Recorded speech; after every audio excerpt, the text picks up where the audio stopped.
마태복음 17장 11절부터 19절까지 말씀 제가 공독합니다. 예수께서 예루살렘으로 가실 때 사마리아와 갈릴리 사이로 지나가시다가 한 마을에 들어가시니 나병 환자 10명이 예수를 만나 멀리 서서 소리를 높여 이르되 예수 선생님이여 우리를 불쌍히 여기소서 하거든 보시고 이르시되 가서 제사장들에게 너희 몸을 보이라 하셨더니 그들이 가다가 깨끗함을 받은지라.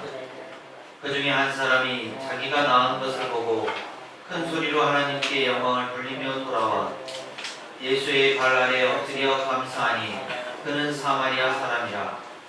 예수께서 대답하여 이르시되 10사람이 다 깨끗함을 받지 아니하였느냐? 그 9은 어디 있느냐? 이 이방인 외에는 하나님께 영광을 돌리러 돌아온 자가 없느냐 하시고 그에게 이르시되 일어나 가라 네 믿음이 너를 구원하였느니라 하시더라. 아멘. 한 주간 평안하셨습니까? 아멘. 우리 옆에 분들하고 한번 인사하시죠. 안녕하세요. 평안하셨습니까? 오늘 이 시간 추수감사 주일을 지킵니다. 추수감사 주일의 기원은 미국의 청교도로 거슬러 올라갑니다. 지금으로부터 400여 년 전인 1621년 11월에 미국으로 건너간 청교도들이 처음으로 추수를 하고 그것을 하나님께 드림으로 말미암아 추수감사절이 시작되었습니다. 이 감사절이 우리나라로 전해져서 선교사들에 의해서 정착하게 되었고 그래서 전통적으로는 매년 12월 셋째 주가 우리나라에서 드리는 추수감사 주일입니다. 그런데 이 절기가 이 시기가 조금 문제가 되었었습니다. 무슨 말이냐면 미국의 절기를 그대로 가져오다 보니까 시기상으로 좀 맞지 않는 부분들이 생기게 되었고요. 또 우리나라 고유의 명절인 추석을 교회에서 그동안 외면해 왔던 것도 사실입니다. 그래서 이에 대한 이 추수감사절의 시기를 조정해야 된다는 논의들이 계속되어 오고 있지만 교단이나 교회들이 협의에 이르지 못해서 교회에 따라서 어떤 교회는 추석에 가까운 10월에 추수감사 주기를 정해서 예배를 드리기도 하고 또 11월 초에 예배를 드리기도 합니다. 우리 교회도 그런 의미에서 너무 추수감사 의미가 늦어지지 않도록 11월 첫째 주를 정해서 오늘 이렇게 예배를 드리게 되었습니다. 여러분이 그런 의미를 기억하시고 기쁨으로 오늘 추수감사 주일 예배에 동참해 주시면 되겠습니다.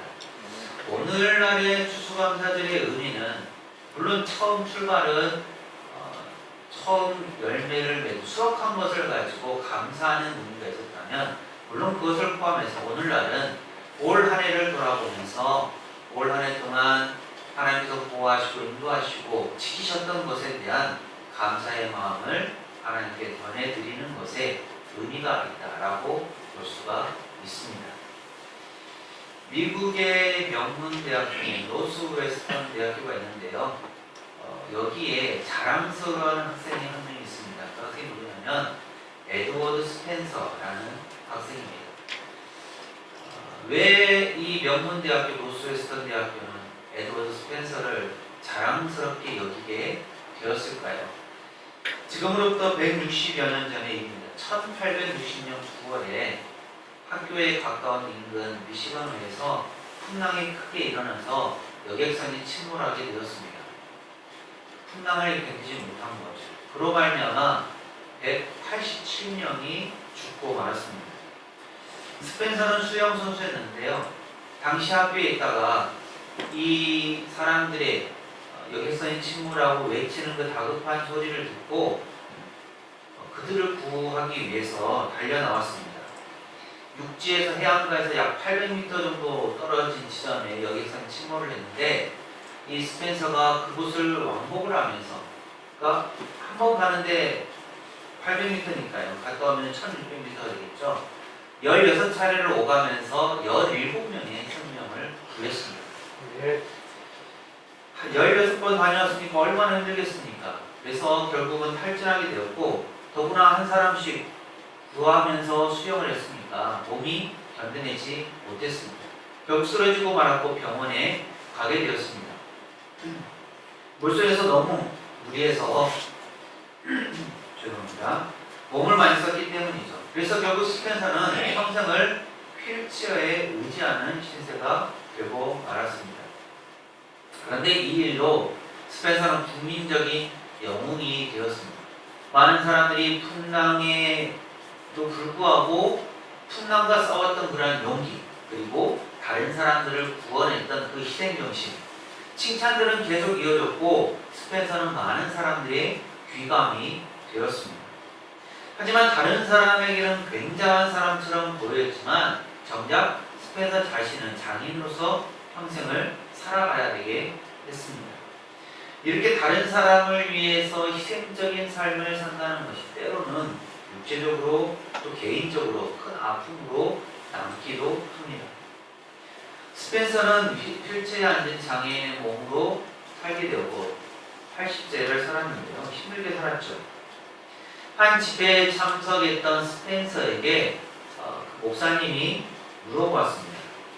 그 당시 당신은 정말 위대한 일을 했는데 어느 누구도 할 수 없는 귀한 일을 하셨습니다. 그런데 그 중에 17명을 구원하셨는데 그 중에 감사한 사람은 몇 명이나 됩니까? 이 목사님은 내심 모두가 다 17명이 다 감사했을 것이다 라고 생각하고 질문을 던져보았습니다. 그런데 스펜서의 답은 뜻밖이었습니다. 살짝 웃으면서 이렇게 대답했습니다. 네, 저에게 감사를 표현한 사람은 한 명이었습니다. 그리고 그것도 어린 소녀였지요. 그 소녀는 매년 크리스마스 때가 되면 감사 카드와 선물을 계속 보내주고는 있습니다. 자신의 생명을 구원해준 사람에게 감사를 표현하는 것은 당연한 것입니다. 그런데도 현실에서는 그렇지 못한 상황들이 벌어지고 있는 것 같습니다. 자신의 몸을 희생해서 다른 사람을 구했던 그 사람의 입장에서는 육신적인 아픔과 함께 자신의 수고에도 불구하고 감사, 다른 것도 아니고 그런 마음을 갖지 못한 그러한 정신적인 아픔도 있다라는 것을 우리가 알 수 있게 됩니다. 오늘 말씀에서 예수님의 상황도 이 스펜서와 크게 다르지는 않을 것 같습니다. 생명을 구원받았음에도 불구하고 감사를 표현하지 않았던 그러한 사람들이나 오늘 말씀에서 보여지는 예수님으로부터 고침을 받았지만 감사를 표현하지 않았던 9명의 나병 환자들, 곧 한센병 환자들과 차이가 없기 때문이죠. 오늘 본문 말씀에서는 10명의 한센병 환자들이 나옵니다. 예수님께서 사마리아와 갈릴리 지방으로 가시다가 예루살렘에 가실 때 일어난 일이죠. 한 마을에 들어가셨는데 10명의 한센병 환자들이 예수님께 나와왔습니다. 당시 한센병은 고칠 수 없는 질병이었고 한센병 환자들은 죄인으로 취급을 받았습니다.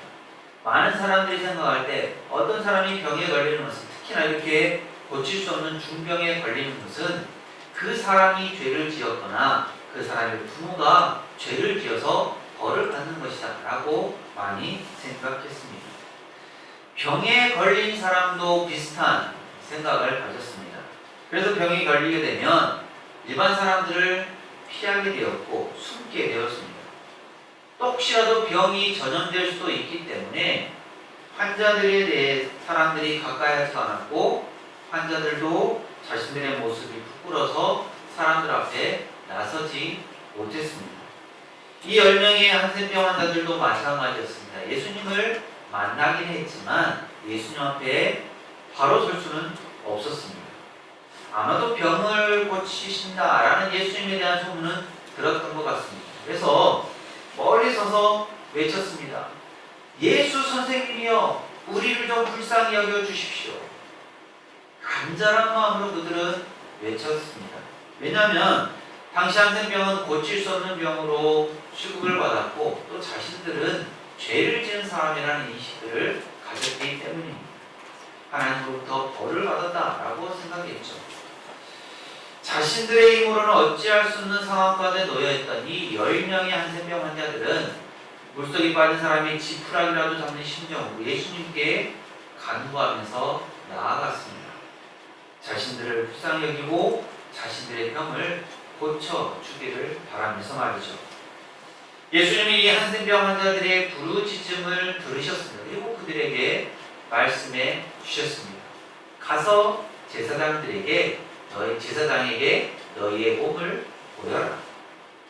예수님은 다른 어떤 말씀을 하지 않으셨습니다. 그들이 얼마나 고생했는지, 또 그 병의 원인이 어디에 있는지, 또 혹은 위로의 말씀이든지 그 어떤 말씀도 예수님은 하지 않으셨습니다. 단지 그들을 향해서 명령하실 뿐이었습니다. 그 명령도 한센병 환자들의 입장에서는 쉽게 수긍하기가 어려운 내용이었습니다. 제사장에게 가서 몸을 보인다는 게 어떤 의미입니까? 자신들의 병이 다 나았다라는 것을 의미합니다. 당시에는 깨끗한 몸을 가지고 있는 것뿐만 아니라 자신이 죄가 없다라는 것을, 죄가 이제 씻어졌다라는 것을 자신들의 몸을 제사장에게 보임으로써 확인할 수가 있었습니다. 하지만 이것은 몸이 깨끗해져야만 가능한 행위였죠. 이 10명의 한센병 환자들은 아직 몸이 깨끗하지 않았습니다. 예전 그대로의 더럽고 추한 모습 그대로였습니다. 확신도 없었습니다. 자신들에게 어떠한 변화도 있지 않았습니다. 단지 예수님께 부르짖었고 예수님의 말씀을 들었을 뿐입니다. 그런데도 제사장들에게 자신들의 몸을 보이라고 하시니 10명의 한센병 환자들의 입장에서는 그 말씀을 수긍하기가 어려웠을 것입니다. 그런데 이 한센병 환자들은 예수님의 그 말씀을 듣고 어떻게 행동합니까? 다른 것 생각하지 않습니다. 단순히 생각합니다. 예수님의 말씀에 순종할 뿐이죠. 그들의 몸에 아무런 변화가 없음에도 불구하고 제사장을 향해 갑니다. 어쩌면 자포자기의 심정이었을지도 모릅니다. 에이 뭐 예수님 병도 잘 고치신다고 하는데 우리는 이런 상황이 없나 보네. 그래도 왜 가라고 하실까 하면서 투덜대며 갔을 수도 있습니다. 어떤 사람들은 그래도 예수님이니까 이렇게 말씀하셨으니까 뭔가 수가 있겠지라고 하면서 일말의 희망을 가지고 제사장에게 나아갔을 수도 있습니다. 그런데 그들이 가는 도중에 놀라운 일이 벌어졌습니다. 그들의 몸이 어느 순간인가 깨끗하게 되는 것이죠. 길을 가다가 나음을 입었습니다. 고침을 받았습니다. 얼마나 기쁜 일입니까? 그들은 뛸 듯이 기뻤을 것입니다. 성경에 표현은 없지만 정말 환호를 지르면서 자신들의 몸이 깨끗하게 된 것에 대해서 놀라워하면서 기뻐했을 것입니다. 하지만 그들의 다음 행동은 그들이 받은 은혜만큼이나 기쁘고 좋은 모습은 아니었습니다. 의견이 나뉘었기 때문입니다. 그들은 그동안 함께 했습니다. 얼마나 오랫동안인지는 알 수 없지만 10명이라는 그 숫자가 모여서 고통을 함께 했습니다. 혼자서라면 그러한 어려움들을 이겨내는 것이, 사람들의 질책이나 모멸의 그러한 시선들을 견뎌내는 것이 쉽지는 않았겠지만 10명이 함께함을 통해서 그것들을 이겨내고 우리가 이 어려움들을 이겨내보자고 서로 다짐했습니다. 함께 먹고 함께 생활했습니다. 예수님 앞에도 함께 나아갔습니다. 혼자라면 부끄러워서 또 용기가 없어서 나아갈 수도 없었겠지만 10명이 함께 모이니까 소리를 질러서 예수님을 불렀습니다. 그리고 예수님께 부르짖을 수 있었습니다. 예수님의 말씀을 듣고도 그들은 함께 행동했습니다. 의견 차이는 있었는지 모르겠지만 예수님의 말씀에 순종했습니다. 말씀에 따라 제사장에게로 가는 길에 그들은 놀라운 은혜를 경험했습니다. 하지만 이러한 하나님으로부터 주어진 놀라운 은혜를 경험하고 난 후에 그들은 나뉘었습니다. 어떤 이들은 예수님의 말씀에 끝까지 따르자고 애쓸 것입니다. 자신들의 깨끗한 몸을 제사장들에게 보이는 게 맞다라고 얘기했을 것입니다. 또 어떤 이들은 집으로 가겠다고도 애쓸 것입니다. 건강해진 이 몸을 가족들에게 속히 보이고 기쁨을 나누고 싶다라고 했을 수도 있습니다. 그 가운데서 한 사마리아 사람은, 사마리아인은 예수님께 가자고 했습니다. 그것이 우리가 받은 이 은혜, 기쁨을 표현하는 가장 최선의 방법이라고 하면서 말입니다. 여러분이라면 어떻게 하겠습니까? 정말 어려운 가운데, 고통 가운데 있다가 하나님의 은혜로 그 모든 것들이 해결하고 난 다음에 하나님으로부터 그러한 은혜를 받은 후에 여러분은 어디로 향하겠습니까? 9명의 고침받은 한센병 환자들은 어디론가 향했습니다.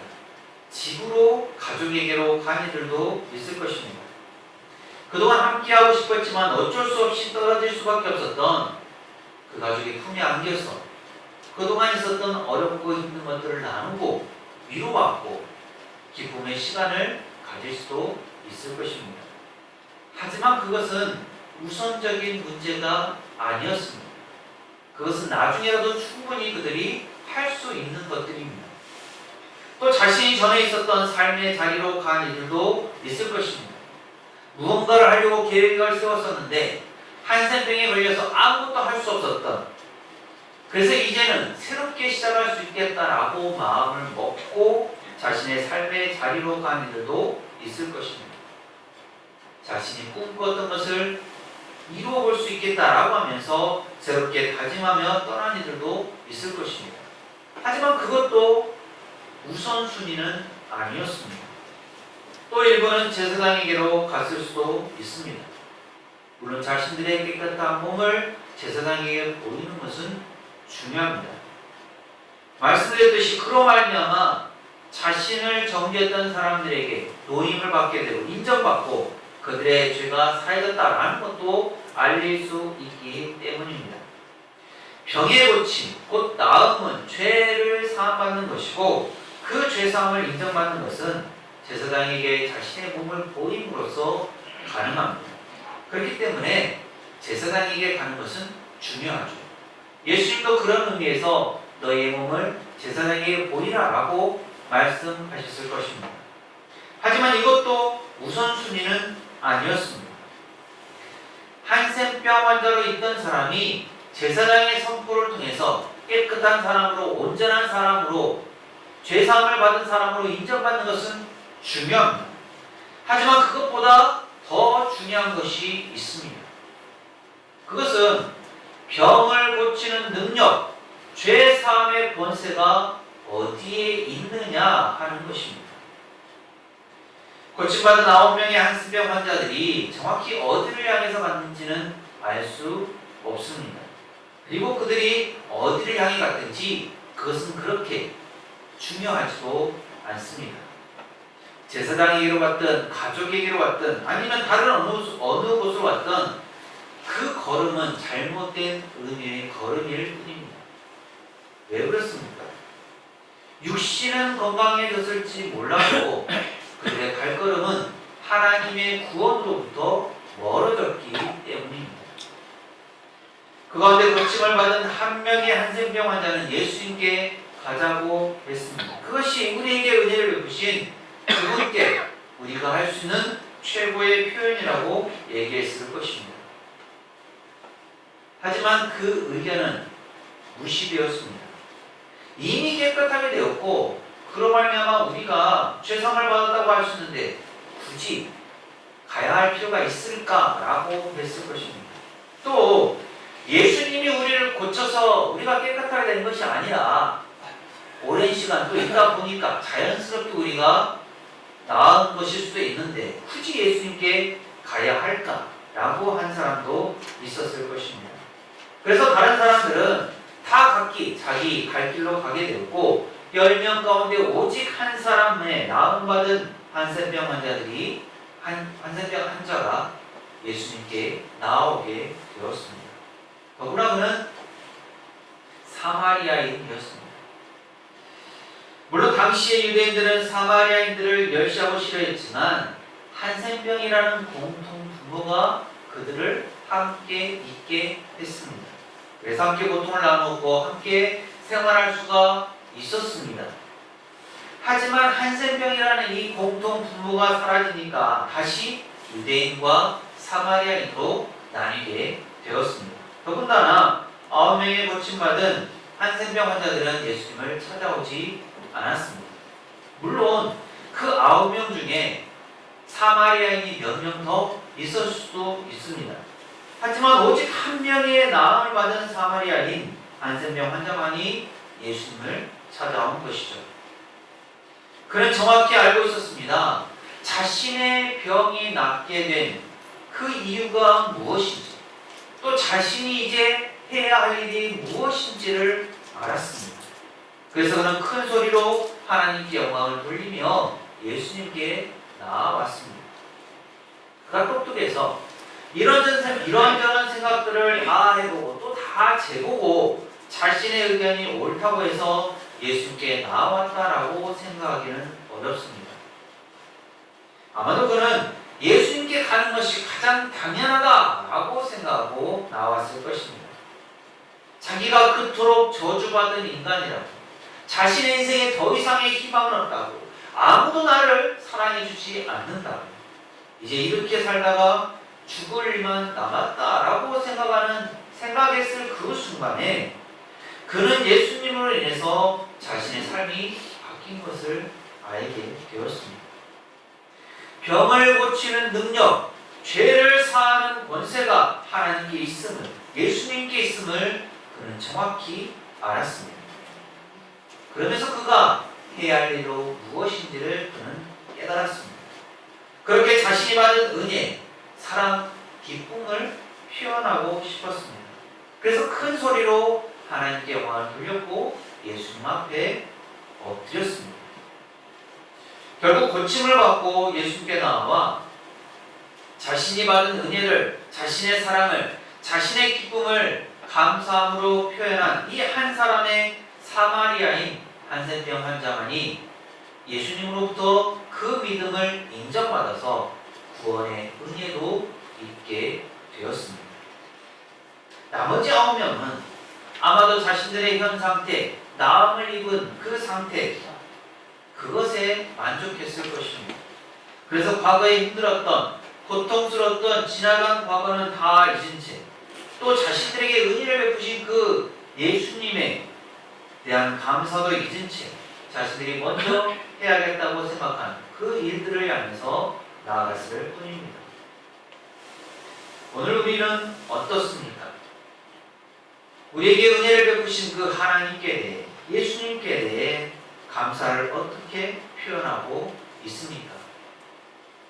올 한해 코로나19라는 예기치 못한 어려움으로 인해서 하나님께 감사할 내용이 그렇게 많지 않아 보이기도 합니다.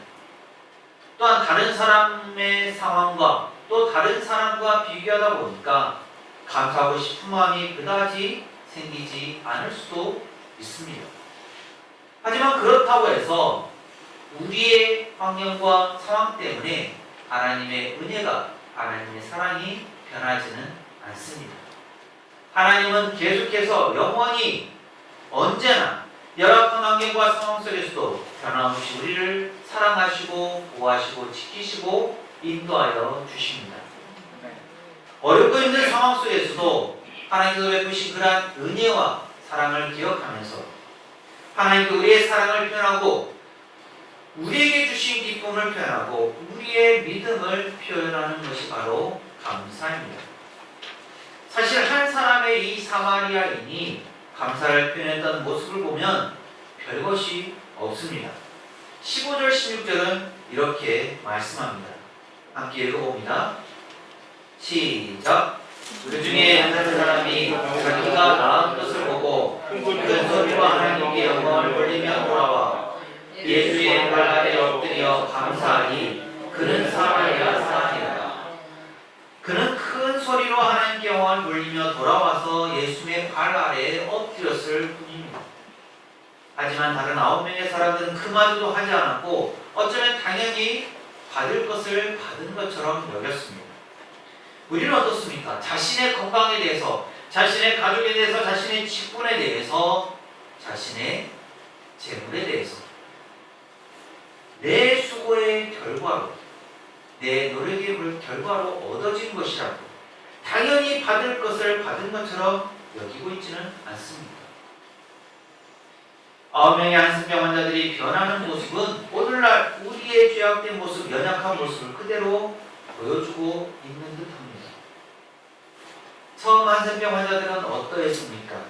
예수님을 처음 뵈었을 때 그들은 간구하는 자세로 예수님께 나아갔습니다. 죄인된 몸이라고 생각하고 감히 예수님께 가까이 하지도 못하고 멀리서 외쳤습니다. 간절한 마음으로 부르짖었습니다.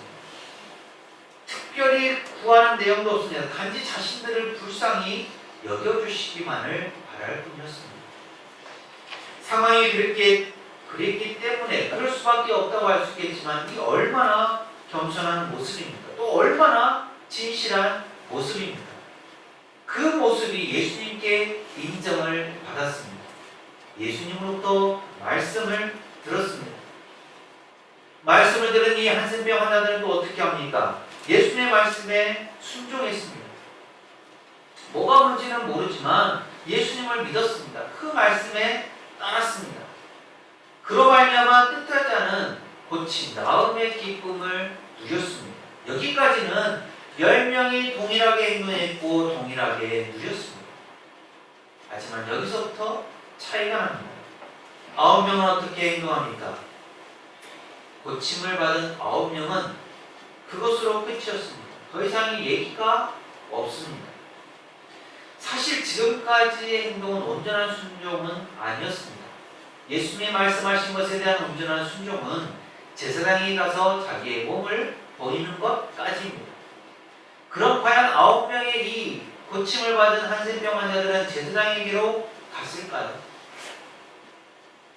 사실 당연하기는 어렵지만 그렇지 않았을 것으로 보여집니다. 이미 깨끗하게 되었는데 굳이 제사장에게 가서 꼭 확인을 받아야 할 필요성을 못 느꼈을 것입니다. 또 자신의 몸을 드러낸다라는 것은 치부를 드러내는 일이기 때문에 아마도 9명 대부분은 그냥 조용히 아무런 일도 없었던 것처럼 자신이 지내던 곳으로 돌아갔을 것입니다.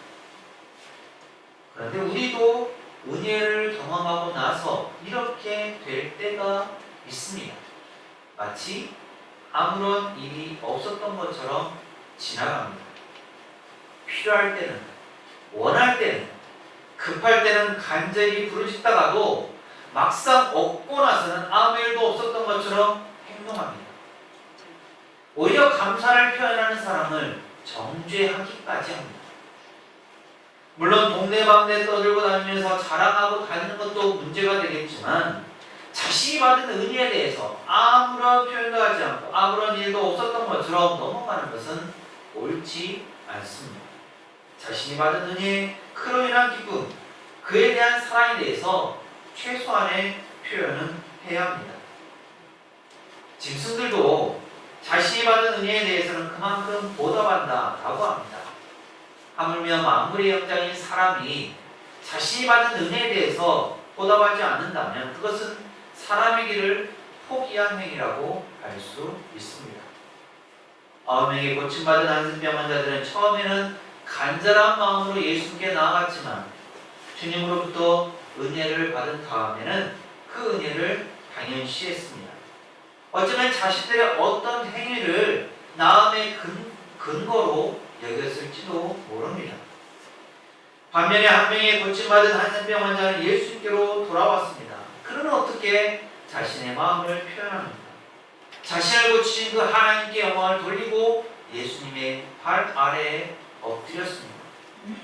예수님께서 고침을 받은 다른 한센병 환자들에게 어떤 특별한 것을 요구했습니까? 그들을 향해서 탄식하실 뿐입니다. 17절 18절에서 예수님은 이렇게 말씀하십니다. 함께 읽습니다. 시작.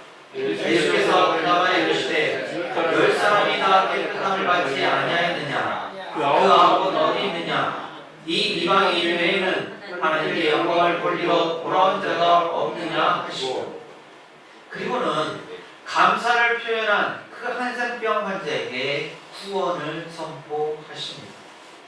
멸시받던 이방인 단 한 사람의 감사 표현이 예수님의 마음을 움직였고, 그만이 온전한 구원의 은혜를 얻을 수 있었습니다. 그를 구원한 믿음은 무엇입니까? 그것은 자신이 받은 은혜에 대해서 감사하는 마음을 가지고 찬양하며 예수님께 나아가는 것입니다.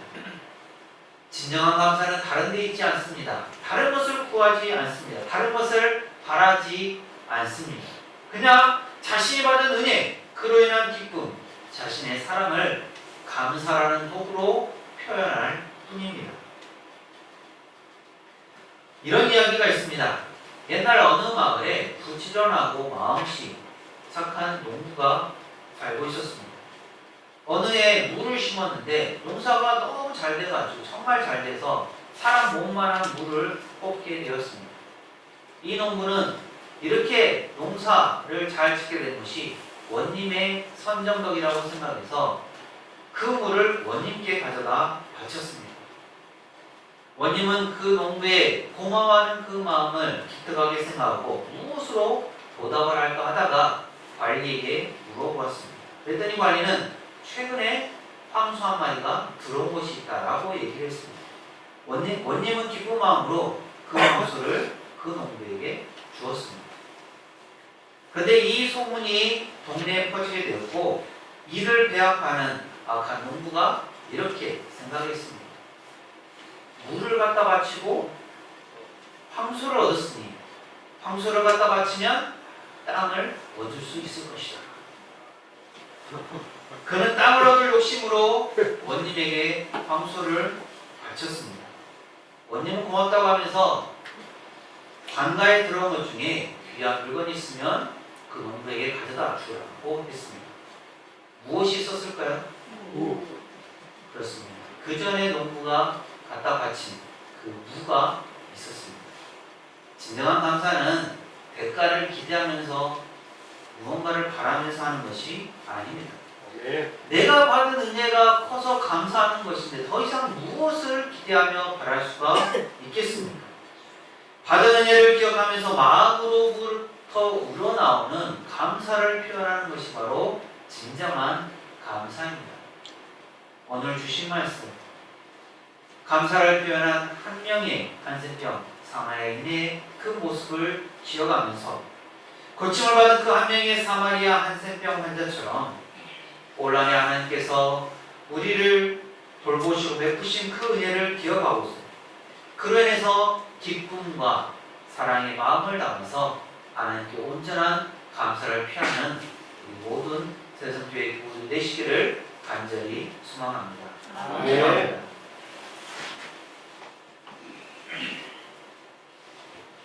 사랑의 아버지 하나님, 10명의 한센병 환자가 동일하게 예수님께 나와 예수님의 은혜를 입고 나음을 입었지만 9명은 그냥 제 갈 길로 갔고 오직 한 사람 사마리아인만이 하나님께 영광을 돌리며 예수님 앞에 나와 무릎을 꿇었습니다. 오늘 저희의 감사의 모습은 어떠합니까? 꼭 9명의 고침받은 한센병 환자처럼 은혜를 잊어버린 채 생활하고 있지는 않습니까? 마치 아무 일도 없었다는 듯이 외면하면서 살지는 않습니까? 혹시라도 하나님이 베푸신 은혜에 감사하는 삶을 살지 않았다면 이 시간 저희의 죄와 허물을 용서하여 주옵소서.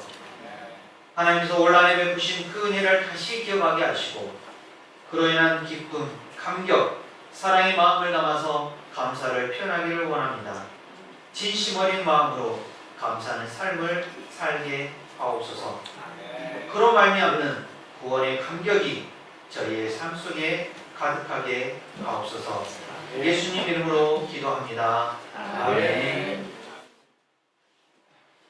사랑의 아버지 하나님, 주님의 은혜와 사랑을 진심으로 감사드립니다. 코로나19라는 뜻하지 않았던 어려움이 있었지만 올 한해도 하나님 은혜 가운데 이만큼 지내올 수 있었습니다. 이 모든 것이 하나님의 은혜와 사랑임을 저희가 기억합니다. 오늘 특별히 저희가 추수감사주의로 주 앞에 드리는데 그 하나님의 은혜를 다시 한번 기억하면서 되새기고 감사의 마음을 담아 저희 주 앞에 예배하는 시간 될 수 있도록 인도하시니 또한 감사를 드립니다. 또 시간 여러 가지 기도 제목과 마음의 소원 담아서 또 저희의 정성을 모아서 주 앞에 예물을 드립니다. 10분의 1 정말 주 앞에 더 많은 것을 드려야 함에도 불구하고 가장 적은 것 주 앞에 드렸습니다. 또 감사의 마음을 담아서 또 추수감사주일에 감사하는 마음으로 또 교회를 사랑하는 마음으로 또 이웃을 사랑하는 마음으로 복음이 전해지기를 바라는 마음으로 또 여러 가지 예물들을 드렸습니다. 하나님께서 이 예물을 기뻐 받으실 줄 믿습니다. 예물을 드린 손길마다 그 마음 정성 주께서 기억하시고 하나님의 은혜를 주셔서 하늘의 기름진 것 땅에 복된 것으로 충만케 채워 주옵소서. 그래서 더 큰 기쁨과 감사 가운데 저희 모두가 생활하게 도와주시고 보답할 길이 없지만 더 많은 것으로 주 앞에 봉사하며 섬기며 드릴 수 있는 저희 삶이 될 수 있도록 인도하여 주옵소서. 오늘 예배에 참석하고 싶었지만 여러 가지 형편 때문에 사정 때문에 오지 못한 이들도 있습니다. 아버지 하나님, 그들의 형편과 사정 주께서 잘 아시리라 믿습니다. 그 어려운 환경들이 속히 나아질 수 있도록 도와주시고 또 육신의 아픔도 격침받게 도와주셔서 건강한 모습으로 회복된 모습으로 저 앞에 나와 함께 예배하며 저 앞에 머물릴 수 있도록 은혜를 베풀어 주옵소서. 이 한 주간의 삶 가운데 더욱더 크신 은혜와 복 가운데 은혜를 누리며 살아가는 저희 모두의 삶이 되길 간절히 소망하며 예수님 이름으로 축복하며 기도합니다. 아멘.